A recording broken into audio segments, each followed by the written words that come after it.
Bugün Milli Məclisin plenar iclasında Nazirlər Kabinetinin 2022-ci ildə fəaliyyəti haqqında hesabatı dinlənilib. Hesabatı Baş nazir Əli Əsədov təqdim edib. Baş nazir işğaldan azad ərazilərdə həyata keçirilən layihələr barədə məlumat verib. Bildirib ki, Ağdam və Araz vadisi iqtisadi zonalarında ümumilikdə 18 sənaye müəssisəsinin qeydiyyata alınıb və bu layihələrin nəticəsi olaraq 800-dən çox yeni iş yerinin açılması planlaşdırılıb. Əli Əsədov həmçinin Laçın rayonunun Zabux və Sus kəndlərinə qayıdış barədə də danışıb.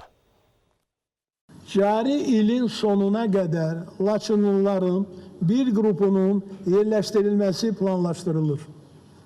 Zabux və Sus kəndlərində 296 ailənin məskunlaşacağı nəzərdə tutulur. Bu günlərdə Talış kəndində ilk 20 ailənin köçürülməsi həyata keçirilir. Qarabağ və Şərqi Zəngəzur iqtisadi rayonlarının vahid enerji şəbəkəsinin qovuşulması təmin olunub. Azad olunmuş torpaqlarda 11 su elektrik stansiyası inşa edilib.